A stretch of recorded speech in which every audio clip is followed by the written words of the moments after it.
So good evening or good morning. It's my pleasure to welcome you and Dr. Nozomi Naoi to our final program in conjunction with the Seven Masters 20th Century Japanese Woodblock Print exhibition that's currently at the Weatherspoon Art Museum. This program is being recorded and will be shared with all who register. We will also be using the chat feature for your comments and questions, and we'll do our best to get to those at the end of the talk. So introducing tonight's speaker is the Anne and Ben Cohn Memorial Endowed Director of the Weatherspoon Art Museum, Dr. Juliet Bianco.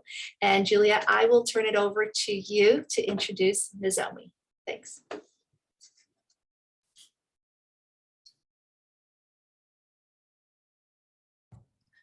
Thank you, Anne, and good evening, everyone. Thank you so much for joining us today for this truly special program in conjunction with Seven Masters 20th Century Japanese Woodblock Prints on loan from the Minneapolis Institute of Art. I wanted to first thank my colleagues, Anne Grimaldi, who you just met, for organizing tonight's program and for all of the programming associated with the exhibition, and Elaine Gustafson, curator and head of collections, for organizing this exhibition for the Weatherspoon. When I arrived here at the museum in September of 2020, so just over a year ago, I was really delighted to see this exhibition on our forward schedule. Having organized an exhibition about early modern Japanese prints back in 2013, which feels like a long time ago already now, the Women of Shin Hanga, the Judith and Joseph Barker collection of Japanese prints. At that time, we asked Nozomi Naoi, a doctoral candidate at Harvard University, to write a scholarly essay for the exhibition's catalog. And I could not be more thrilled that Dr. Naoi is now with us today as Assistant Professor of Humanities at Yale NUS College, a school founded in 2011 as a partnership between Yale University and the National University of Singapore. Nozomi, welcome. It's so wonderful to see you, and thank you so much for joining us live from Singapore from tomorrow. I think it's currently 9 a.m. there on Wednesday. Thank you so much for being with us. Before beginning graduate school at Harvard, Naoi worked as a curatorial assistant at the Museum of Fine Arts in Boston, and she received her undergraduate degree from Carleton College in Northfield, Minnesota. She grew up bilingually and biculturally in Tokyo, Japan, through an international school system. Dr. Naoi specializes in modern Japanese art and the media environment, and her first book, the award-winning Umezi Modern, Designing the Everyday in 20th Century Japan, was published by the University of Washington Press just last year. Congratulations.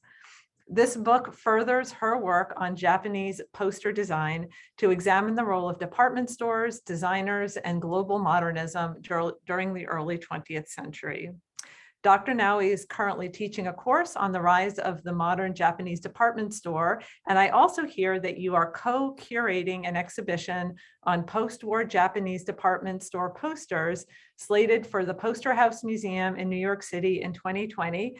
So that's an opportunity for all of us on this call to look out for that exhibition. I now invite everyone to join me in thanking and welcoming Nozomi Naoi for her lecture today, titled "The Women of Shin Hanga: Emblems of Nostalgia and Modernity." Thank you. Thank you very much for the introduction. I will start sharing my screen. All right. Can everyone see the my slides?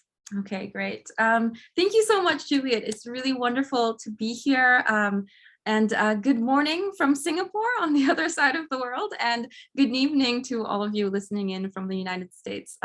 Thank you very much for having me.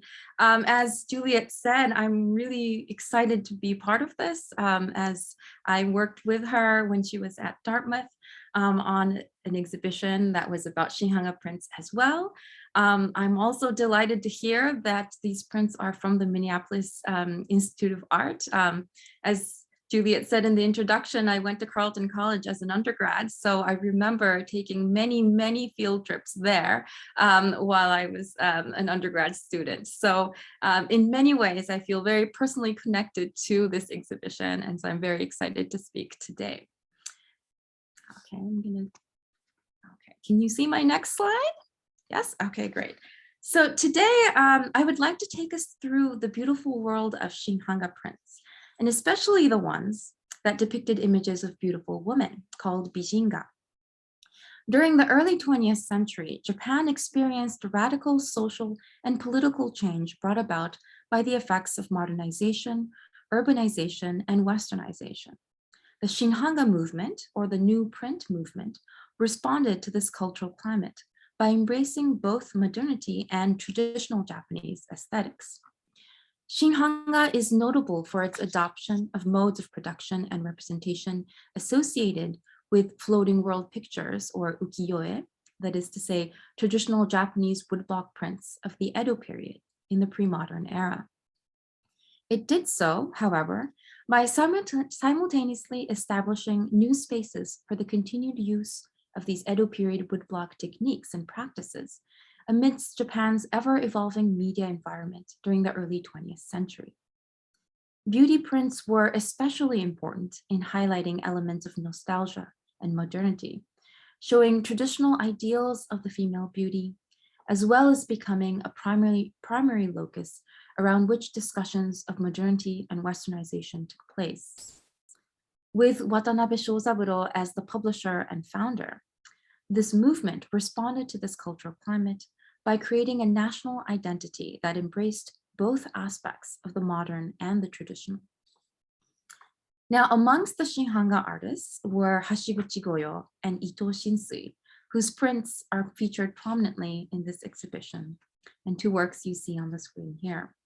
Now, both Goyo and Shinsui worked with Watanabe to produce modern prints through a traditional printmaking process called the Hanmoto system. It's also called the triangle of cooperation. This system involved the publisher, artist, artisan in the process of production, which followed a much more rigid hierarchical system, rooting back to ukiyo-e print workshops during the Edo period. And this I will cover a little bit more in detail later in the talk. Now, Watanabe adhered to this traditional system, as well as to popular ukiyo-e motifs and subject matter, in order to create a uniquely Japanese modern print that reflected both the modern elements and traditional images of Japan.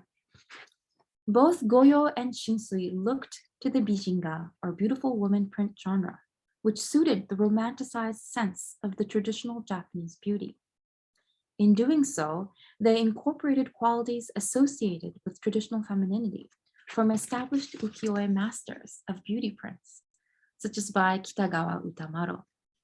Their modern Shin Hanga prints adopted motifs and styles from these old masters and gave them new meanings and representations in the modern Japan world. Now, when comparing a beauty print, for example, by Utamaro, an older Edo period master, to one of Shinsui's on the right, it is apparent that Shinsui is employing many of his artistic styles, such as composition, posture, motifs, and surface texture. Utamaro's woman holding a round fan on the left demonstrates a close-up bust portrait of a woman elegantly holding a fan. She is also set up against a completely plain background.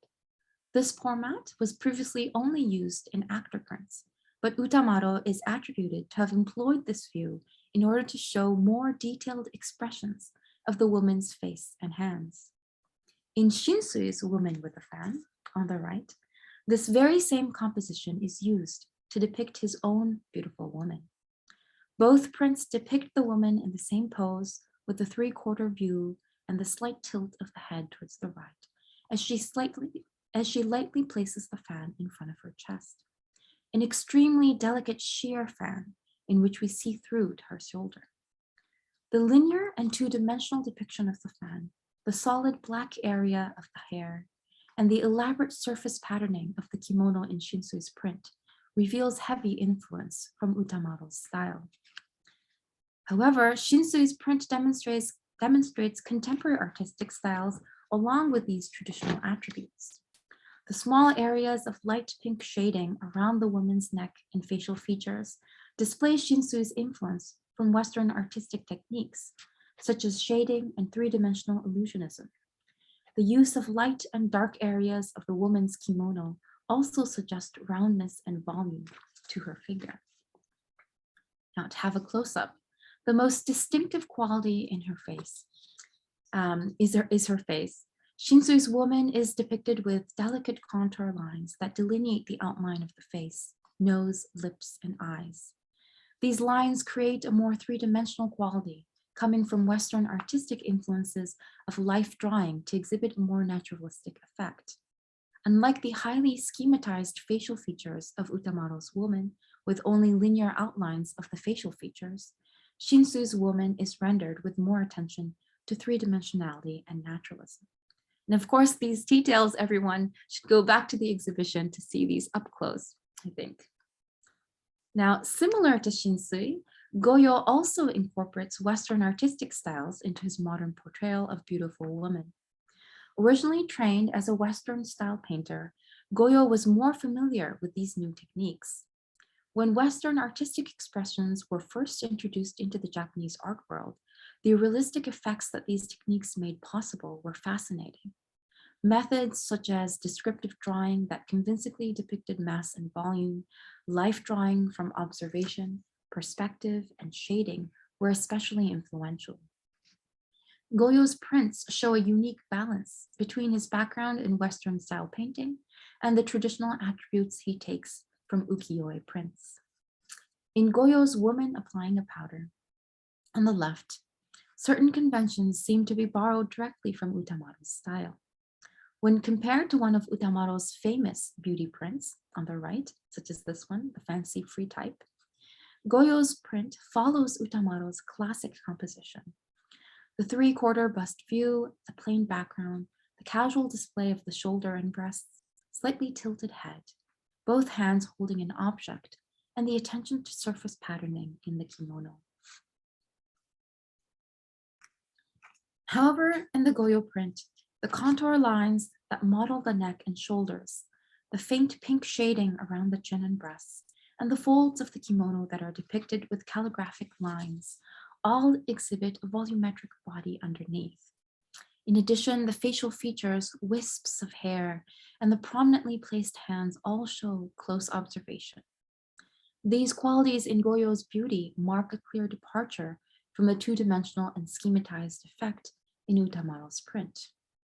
Through this print, Goyo achieves a smooth combination of Western naturalism and the traditional two-dimensional emphasis on line and surface patterning of ukiyo-e prints. In doing so, he presents a new ideal feminine beauty that is both modern and representational of a romanticized and nostalgic traditional Japanese aesthetics. The Shin Hanga artists and their new portrayals of Japanese beauty were mainly based on this integration of an ukiyo-e sensibility and Western techniques. However, their artistic strive for the modern beauty also conveys influences from Nihonga, or Japanese style painting, a style contemporary to the Shin Hanga movement, and was Japanese style painting done on paper and silk with traditional water-soluble pigments. It was also an attempt to establish a Japanese national painting style in the modern era that looked back to earlier generations of Japanese artists. The evolution of Shin Hanga prints is said to be closely tied to the way Nihonga painters had a broad painting style that, and I'm going to show you in a minute some of these Nihonga paintings on the right here. These Nihonga painters had a broad painting style that, and I quote scholar Kendall Brown here, emphasized a mix of traditional material and techniques with aspects of Western-based drawing to render lush images of coolly detached Japanese women, end quote. Shin Hanga artists did receive heavy influence from Nihonga painters, as both movements strove to respond to the modern cultural climate. And here we see Shinsui's print that was so well featured in Professor Jen Bardley's insightful talk as part of this lecture series, along with Tsuchida Baksen's painting on the right. Now, both images focus on the sensual sensitivity portrayed from the back view of the woman, with the display of a slight hint of skin on the back of her neck. Both women adjust their hair while they kneel in front of the mirror to view themselves. Even with these similar compositional elements, the different usage of color and differences in the slight nuances of posture and facial expression result in a distinct overall effect. The light pink and white pastel colors in Baksen's painting and the woman's warm beige skin generate a sense of warmth and inviting atmosphere. On the other hand, Shinsui's woman wears a vivid red kimono, creating a striking effect. The extreme close-up view without any hint of background or setting also conveys a more daring sense of composition and captivates the viewer into her personal moment, rather than a warm, welcoming invitation into Baksen's painting. From the face and nonchalant posture, Shinsui's woman seems to be in a contemplative mood, deeply absorbed into her own emotions. The extreme close-up and upper vantage point also isolates her within the composition, accentuating her detachment from the outside world. Both Shin Hanga artists, like Shinsui, and Nihonga painters were aware of the different artistic styles that were brought from the West, making their choice of a hybrid style of traditional Japanese aesthetics and Western artistic techniques. Shinsui reveals his awareness of the Western art world and his concern for responding to modernity when he states, and I quote here, "Even when working on pieces that are principally romantic images, I am unable to distance myself from reality. In the works of Dürer or those of the Renaissance, there is an energetic feeling of reality. I would like Nihonga and my prints to have this too," Shinsui says, end quote. Now, from this quote, Shinsui's urge to produce works that actually conveyed the world around him is very clear.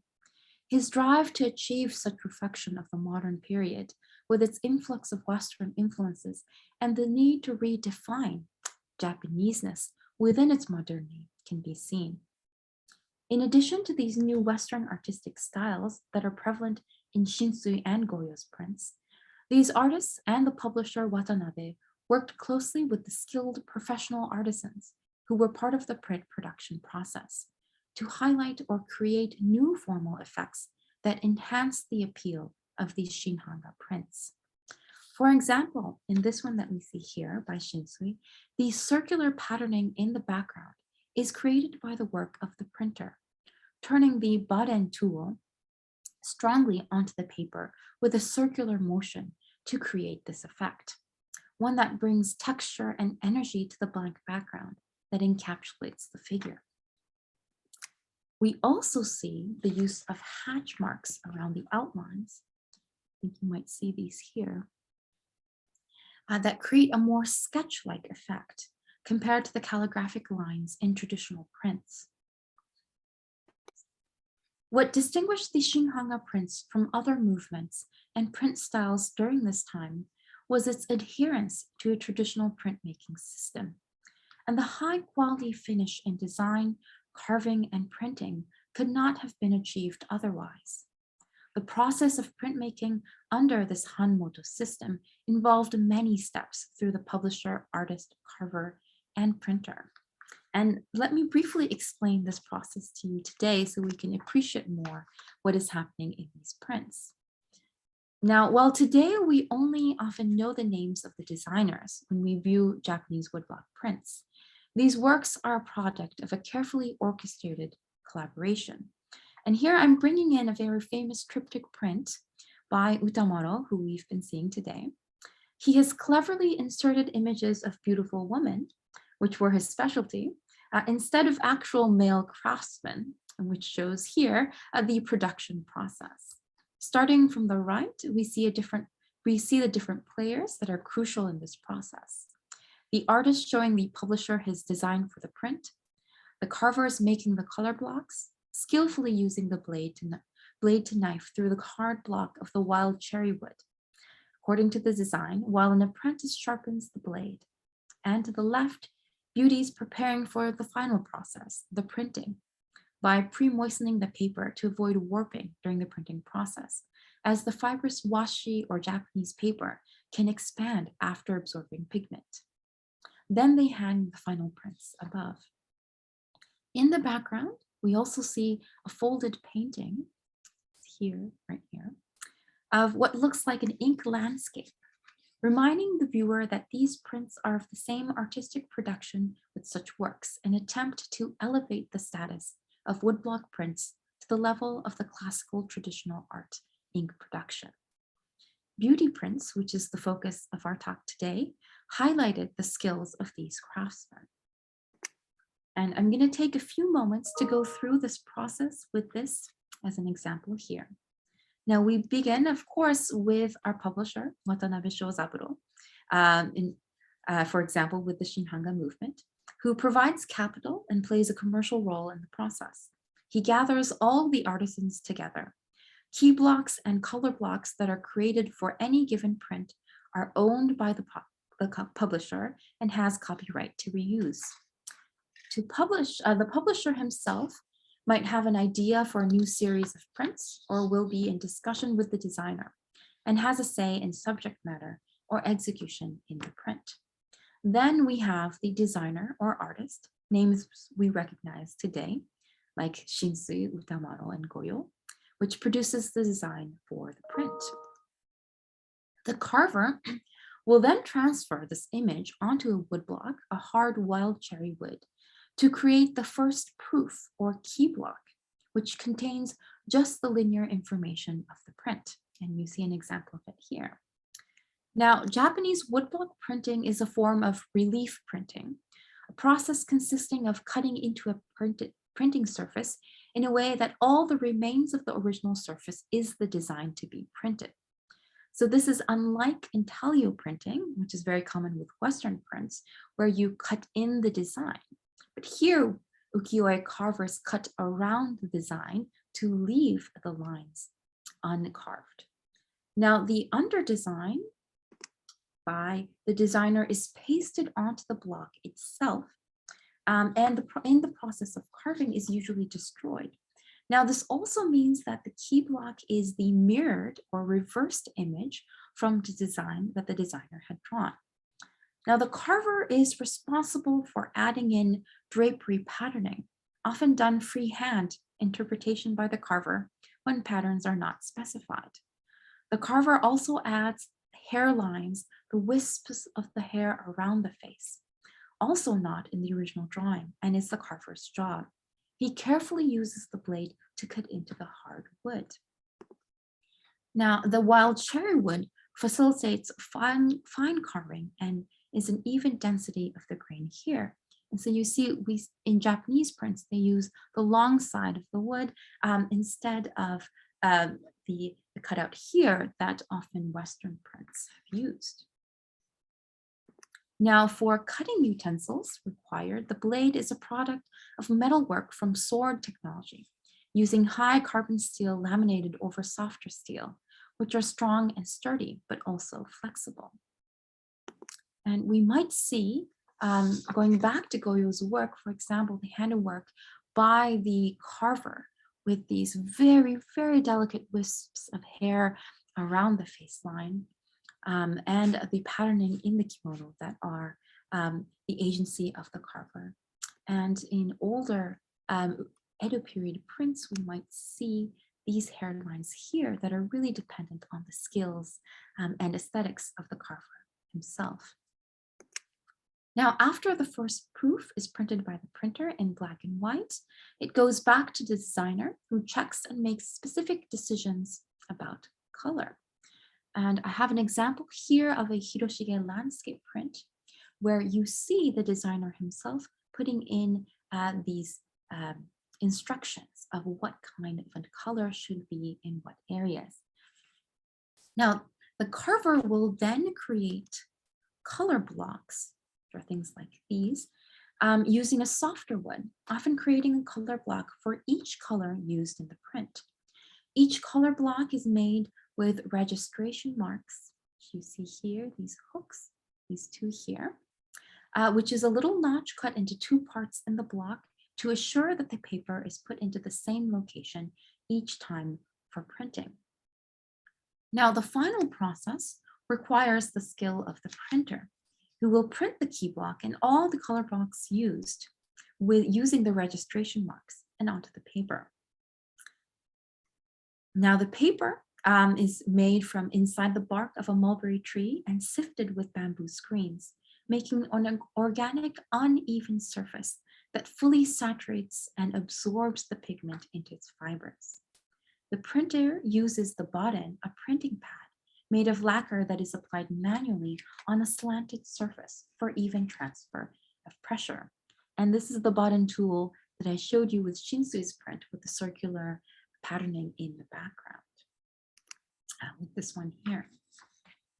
Now, just to give you a quick sense of this process here, one would usually start with the lighter colors. And so this is just to show you what part is printed, but you will see that they build up in the print with the darker colors. This here, we might see the blue added in, the reds, right? And then we see the background with the snow, and all of these are carved freehand by the carver. We see blacks being used, another shade of black for the patterning here, and then we finally see the completion of the print. Now, the printer controls the saturation and texture of the color on the prints and is responsible for effects such as tonal gradation by swiping the pigment across the color block and manipulating how the ink and color pigments bleed into each other. And this creates an atmospheric effect, especially pertinent in landscape prints. So I have an example from a Shin Hanga landscape print by Kawase Hasui. And you might see landscape prints in the exhibition as well. For older traditional examples, you might see a Hokusai Mount Fuji series where all of these gradations in the background are done freehand by the printer itself. On average, a printer during the Edo pre-modern period would print about 20 to 30 prints a day for prints that have gradational effects like this one, and up to 200 and 300 prints a day for ones without gradation. Just like the carver, the skill of the printer is extremely important in the finished print, and the aesthetic sense of the printer greatly affects the outcome. Again, showing agency of these skilled craftsmen in the printing process, one that depended on the fine work of each of the roles involved. As you can see, this process is incredibly difficult. And when I teach my Japanese woodblock prints course at Yale and US College, I arrange a special hands-on session where my students try out this designing, carving, and printing process. And you can see some photographs of my students here. Now, what is most striking to my students when they try this is the level of intricate design in these ukiyo-e prints. And the fact that even if you have a great design in your head, the execution is extremely important and hard, and that they have to follow and allow these prints to come to life. Now, while this high level of professional artisans is key to creating such beautiful prints, this was also an aspect that was criticized during this modern era. Now, Japanese artists were becoming aware of the growing consciousness of this Western concept of the individual artist. With such new notions being introduced from the West, this traditional Hanmoto system, which heavily depended on the decisions of the publisher rather than the artist, seemed old-fashioned compared to other contemporary artistic styles. Although the Shin Hanga artists relied on these works of the carvers and printers, they were also heavily involved in the process and were allowed artistic freedom. Now, such devotion to the new role of independent artists, while also being part of this traditional Hanmoto process, Watanabe's manifesto about the Shin Hanga movement really shows how he is trying to balance both of these aspects. Now here I have a quote from Watanabe. An artist should freely use whatever materials he pleases. In the case of woodblock print, he simply goes one step further and uses a block instead of a brush. This requires several times the effort of a painting. And even though this method of creating a picture incorporates craft techniques, it does not violate the principle of artistic expression. Some claim that it is not a method of pure art unless it is self-drawn, self-carved, self-printed. But in fact, it is fine as long as the artist can express himself in the way he pleases, even if he draws on the strength of another. In short, for the artist to express his ideals, the printer and the carver assist his work as though they were his arms and legs.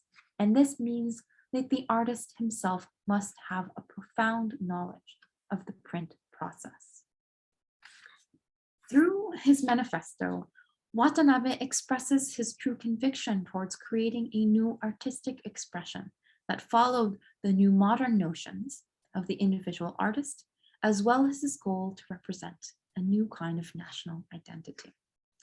Watanabe had a strong belief in the distinctiveness of the woodblock medium, and he insistently referred to prints as a national art in his earliest statement, even in August 1914, and urged the Japanese people to take a great appreciation to their heritage. Now, thus far in this talk, we have observed the ways in which Watanabe and the Shin Hanga artists have navigated the art spheres and responded to the cultural climate around them. But were there other ways in which artists depicted the modern Japanese woman? I will conclude today with a brief discussion of the modern girl. Now, other images fought to depict the concept of this modern girl, or moga, as it was called in Japan, a template for a new type of woman and a commodified cultural construct crafted by journalists who debated her identity. And this moga type is a type that we can kind of think of as coming after the types and roles of women that Professor Jen Bardley talked about in her wonderful talk. Now, what are these moga?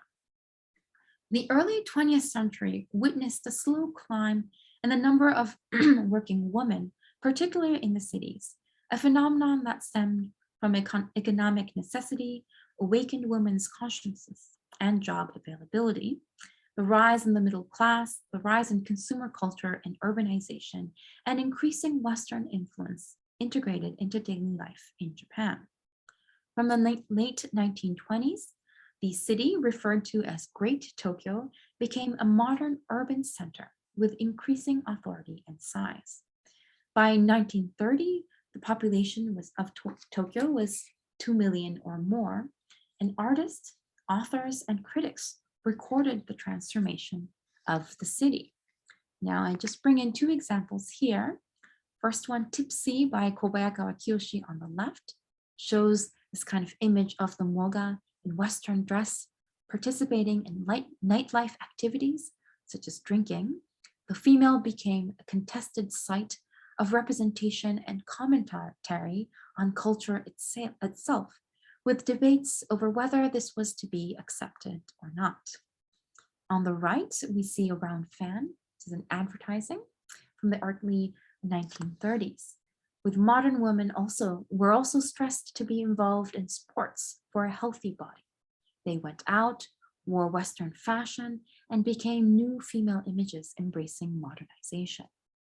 The Shin Hanga artist Goyo also depicts an integration between these new experiences the modern city offered and the image of the Japanese woman in this poster here for the pioneering modern Japanese department store, Mitsukoshi. And here I am sneaking a little bit of my current research topic on modern design and department stores. Now here, Goyo has employed the trope of the standard beauty imagery we've been seeing in his Shin Hanga prints, but also incorporates Western furniture, such as the chair with Art Nouveau motifs, while highlighting the exuberance and luxury of the kimono patterns and rich floral patterning on the wallpaper behind. Goyo has also cleverly inserted an illustrated book showing Edo period ukiyo-e imagery, a scene of koromogae, or changing of clothes for the season, an ode to Mitsukoshi's beginnings as a kimono fabric store since the Edo period. Department stores provided not just the shopping venue, but a modern experience in which visitors could imagine themselves partaking in a new and exciting modern lifestyle. And here we see the image of the modern woman being infused with these new modern experiences of consumerism.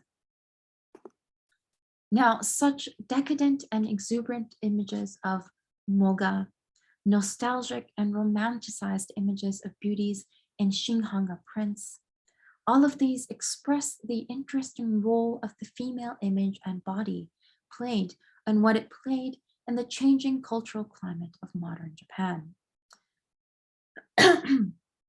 Within a few decades, Japan's militaristic and imperial expansion within the region takes place in the late 1920s and 1930s. In September of 1931, Japan invaded northeastern China, initiating what is known as the 15-Year War.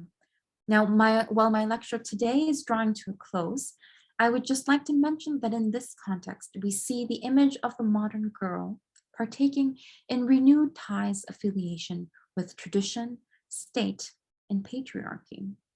The woman's body became the national body with its uniformity and loyalty to the nation state.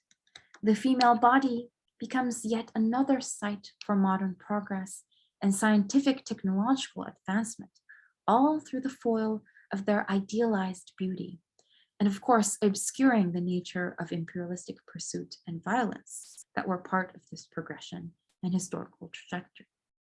In the later 20th century, we see this female body and images of woman as a contested site for debates over modernization, westernization, and Japaneseness within a global context, and also of a kind of national essence or preservation of values bound up with the modes of representation of beautiful images of woman.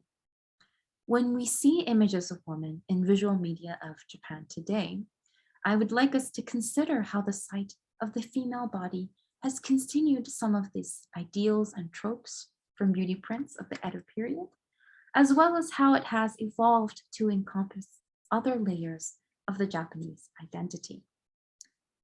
Now, thank you very much for your time tonight. And also, as Juliet introduced, there are some sites, I think, on the chat about my book, which does deal with this moga imagery and how it actually affected female audiences during this time. So please check some of these out. But thank you very much for today. Thank you so much. I will stop That's sharing. wonderful. Thank you. So we have a few questions, and folks, feel free to add your questions in the chat. Just have a few minutes remaining.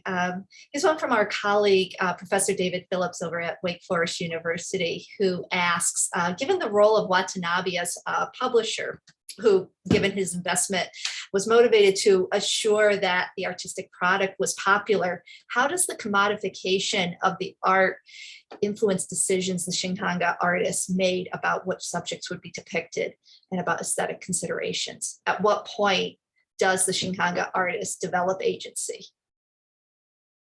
That's a really great point, and I think that we can expand that to Edo period prints as well. And so these are artistic productions, and we appreciate them, but they're also very much commercial products, and the publisher needs to sell them. So of course, they're going to choose a subject matter and series that sell well, and that is, also part of the process that the publisher has with the printmakers. So we know when, for example, Goyo, at the very last image that I saw with the Mitsukoshi poster, his recognition with that poster was what made Watanabe go and recruit Goyo for his own Shin Hanga movement. So we also know that the kind of artist that he's recruiting is also kind of chosen very wisely as well. And so he's also trying to choose names that already is recognized and will sell well because he became popular with the Misukoshi posters. So that's already there as well. Images of beautiful prints, as you saw from pre-modern Edo period prints, was an extremely popular subject matter. So he knew that those sold well. We also know that a lot of these prints were exported abroad. So a lot of this kind of very nostalgic, idealized, and romanticized images, both in the landscape prints and of these Japanese beauties. Watanabe knew very well from his kind of business side and acumen that these were the kind of images that sold extremely well abroad. As you saw from the kind of photographs of the modern girls and other kinds of prints, and also from Professor Jan Bartley's talk as part of this series, actually in the same time, 1910s, 20s, Tokyo is actually quite a bustling urban city. And so these kinds of landscapes, these kinds of beauty images are not necessarily exactly reflecting what it is like in the 1910s and 20s, but it is a very purposeful selection of a nostalgic and romantic look. And especially with the beauty prints, where they are essentially depicted with very plain background that really decontextualizes them. So, it's almost kind of a foil of that timeless and universal feeling that even with these Western artistic techniques coming in, there's still that kind of elegance there that doesn't necessarily relate it to this specific time of kind of rapid urbanization and modernizations. So all of these topics, I think, were chosen very well with the commercial agenda in mind by Watanabe. Now, the last part of the question is very interesting, and that is the part that was also criticized about the Shin Hanga movement, is that when there is so much influence from the publisher and when there is so much importance of the skills of these carvers, how can we talk about these artists as these kind of individual artists in the modern era, which is a very new concept that is coming in from the West when people are talking about art and fine art and how to define that. It's interesting because artists do have themselves a certain part of agenda and what they want to do. Of course, they're in discussion with the publisher, and by working with Watanabe, they are ensured that these high quality artisans will help them execute their ideas and designs of the print. So it is good for the artists themselves. They do come up with the design themselves. They might discuss it with Watanabe, but it's not like Watanabe is forcing them to draw these specific things. So they do have agency. We do know that these artists like Goyo and Shinsui do become independent and work apart from Watanabe, the publisher, later on. So when they did decide that they wanted to really be able to decide everything on their own, and they did go ahead and do that as part of their artistic journey. So, I think that we can say that the prints that were produced under Watanabe, they were happy to be producing it. And once they felt like they wanted to move on, they stopped their collaboration. So I don't think any of the ones that we see were especially forced, but it does have, it does come with that kind of nuanced balancing, I think, of both of these agendas.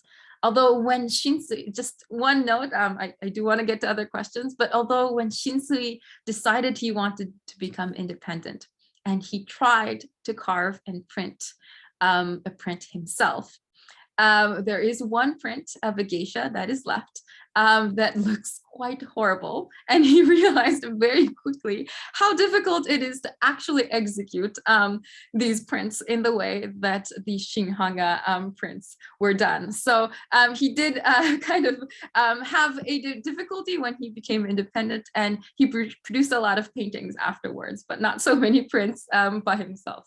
But yeah, that's a great question. Thank you. Have one question, a number of questions. I'm trying to read through these.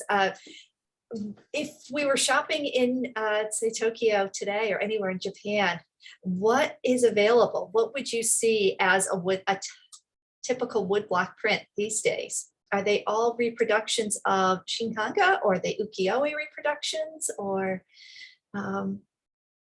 Great, yeah, that's a great very question. interesting question. Yeah. Yeah, so if some of you have been to Tokyo, there is a great Asakusa temple with the big red bell in front, and there are a lot of these small shops that still sell a lot of these prints. And so the beauty of prints, and as I mentioned in the process, is that in the studio owns and keeps all of the wood block, the key blocks, and the color blocks, which means that even in 2021, a print is printed. If you're using the original blocks themselves, it is an original, it is not a reproduction. And so you can still buy original prints, and some even from the Edo period, from the 1600s and 1700s, if you're lucky, and if they have survived. So that is the beauty of these prints, is that you can still own an original. And you certainly couldn't say that with a lot of oil paintings, for example. A lot of them out there, I think there's a range. You can definitely get Edo period kind of older traditional prints, all the way up to Shin Hanga prints.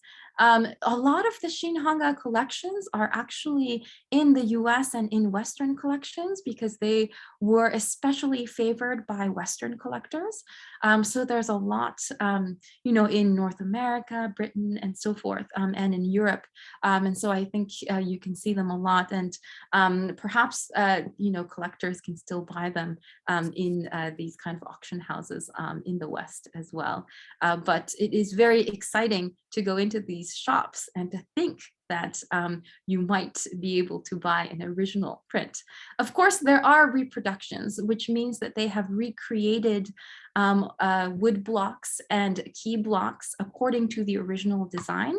As you can imagine, if you're making 200 to 300 prints per day, the blocks get quite worn down. So even if they're still left, they may have recarved these blocks. And so prints that are printed from those recarved blocks are considered reproductions, but are from the original designs. But it's very exciting. Was there an evolution of pigment content or color range that changed over time? And Yes. I know with the museum's ukiyo-e prints, obviously they're fading with all ukiyo-e. So what we're seeing now, the Shin Hanga, the color's quite vibrant. Definitely. It's really from the 1830s onward that we're starting to see synthetic dyes, man-made synthetic dyes. So before that, they used a lot of dyes that were natural, kind of indigo, for example, for blues, and mineral pigments that were beautiful when they were printed, but they faded very easily. And so the ones that we have left today, there's a lot of those yellowish and beige patches that used to be kind of bluish and purple tones. So it was especially difficult to keep the kind of bluish purple tones there. What was extremely exciting in the 1830s, and this is called the Berlin blue, and people have written about this, is that it came from Prussia, the synthetic dye of blue that allowed for really strength and tint, and also it lasted for a very long time and did not fade. And so some of the Mount Fuji landscape series that I briefly showed in our talk, it resulted from this kind of new dye that everyone was very excited about. It allowed for these wide areas of gradation that I said that was done by the printer, because these new synthetic dyes, you only needed a little bit, you add a little bit of water, and then it would spread really evenly throughout a very large surface. So it really helped to evolve the kind of aesthetics of landscape prints from the 1830s onward that you really see in the beautiful landscape of Shin Hanga prints, that I think some of them was part of the exhibition. So the a lot of scholars on ukiyo-e have actually done research on just the kind of evolution of the actual dyes themselves, and they have a lot of impact on the kinds of designs and prints that do come out. And it also allowed for longer serializations. So we see, so the Mount Fuji series has, over 20 to 30 kind of prints of the same series. And so they were long lasting. And so it also helped for the status of prints to be more closer to what we today define as a kind of artwork rather than kind of ephemera. So, so it has a lot of effect on different aspects of printmaking. Sorry, my answers are very long, but I do want to get to as many questions as possible. Juliet, don't let me stop. Feel free to jump in. I'm sorry, I'm reading all the questions at the same time. Kabuki actors were certainly famous, as well as courtesans. In the Shin Hanga, were the beauties themselves, do you know about, and I think we know a little bit through the paintings that who some of the models were that the artist talked about or recorded working with certain models. But in terms of the status from ukiyo-e to the 20th century, what can you tell us about the women? Yeah. So the kabuki actors in prints, I think that's the question. So kabuki actors was one other kind of genre that was extremely popular, of course. And during the Edo period, these were like bromide prints, right? So the ones that we, when teenage girls have posters of their famous, the bands that they like, it was a similar sense with kabuki actors. Even with the older pre-modern prints, we know mostly who the actors were that were depicted, even when their faces are very schematized. It was important that the audience during the Edo period knew which actor was being represented in the prints. So we can either tell from the year, the family crest mark on the kimono that the actor is wearing, the role that he is playing in a certain kind of play. All of those, certainly were clues that contemporary audiences during that time knew who it was. And now researchers can use those clues to identify who the actors are. So it's the same when we come into the modern era with modern prints, that kabuki actors, with either if they have more identified kind of facial features, that would be an indicator. They often still have the family crest marks, usually on their kimono patterns, and also they are often depicted in their roles. So these roles would be very famous roles, and you knew who the actor played what role in a given play. And of course, kabuki families are still existent today. They're quite famous. Many kabuki actors are also TV performers, so they will be in TV dramas and movies in Japan, and so these are celebrities still today, and so we know who they are, even today as we see them on TV and also in the prints that we have as well. And what about the women themselves, particularly in the beauty prints? Did they? Yeah, with Goyo and Shinsui, especially with Goyo, I think you can notice that there's the same kind of facial feature, the same kind of woman that we see over and over again. There's a lot of sketches, pencil sketches that Goyo has left. And he did paintings as well. And so we know that there were some models that he liked to use. I think it might be similar with Shinsui. Shinsui really loved to later, after working with the Shin Hanga movement, later he produced a lot of very large scale paintings of beautiful women. And so he used a lot of actresses for models, very famous actresses.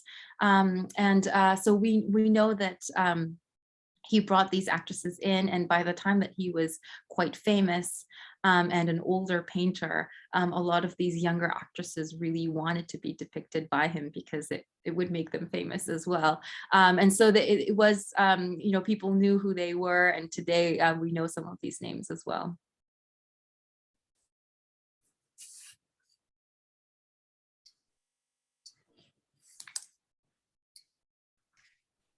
Before we have to say goodbye to you for now, Nozomi, I'm wondering if you might take a minute to tell us something to get us excited about the exhibition you're working on, and if there's anything that you're particularly researching for that project that's exciting you, that you're looking forward to. Great, yeah, thank you. So this started with my current research on department stores and posters, and the kind of development of you know, reproducible media in general that is such an important part of Japanese artistic production. And so we are, Erin Skoneveld, who is at Haverford College, and I are curating this show. This is about post-war Japanese posters. So this is, you know, not in the early 20th century, which is usually my comfort zone, but so we are dealing with a different kind of historical and political context with Japanese designers, you know, incorporated as part of kind of international global design of posters in general. So we're even in that, you know, similar themes that I talked about today are still relevant with the kind of hybridity of you know, creating designs that appeal to that kind of larger international design appeal that has, for example, photography, photo montage, typography, things like that, but still putting in that kind of Japaneseness, you know, whatever that is that each of the poster designers are thinking about. And so, for example, with typography, they might use, you know, Japanese characters, for example, as part of the design, and they deform a character. And so we're really seeing an interesting hybridity there as well, in the kind of global stage afterwards. But of course, different issues do come up, but the female image is still prevalent, still used as a kind of surrogate for that kind of commercial culture. So now we're seeing Shiseido commercial products, you know, makeup products. We even see Sony batteries that are advertised with images of beautiful women as part of that. And so we're really seeing a different era, but kind of similar themes that are coming out. But a great series by Nagai Kazumasa also deals, and this is new and from the 1970s onwards, with environmental issues. You know, so with the rapid growth of Japanese industries in the 1960s, and of course all around the world, you know, the concern for pollution and the environment becomes a really big theme that, of course, we don't see in ukiyo-e prints or the early modern, you know, era. And so there's a lot of that theme of, you know, earth and animals that have to do with these poster designs. That is a really great feature of these 1960s, 70s, 80s post-war prints and posters that I think really speak to the things that we still consider are important today. So it's supposed to be from March 2023 in New York. So hopefully that will still be true then, and it would be wonderful if people could come and see that show. Thank you. Thank you. I think that's a lovely way to end. This has just been so much fun. These are great prints. It's always wonderful to look at them, wonderful to learn more about them. Much success with your research, and thank you for taking the time to join us on Zoom. It was wonderful. Thank you very much. Thank you. Thank you. Take care. Everyone for joining us. Thank you very much. Take care. Bye-bye.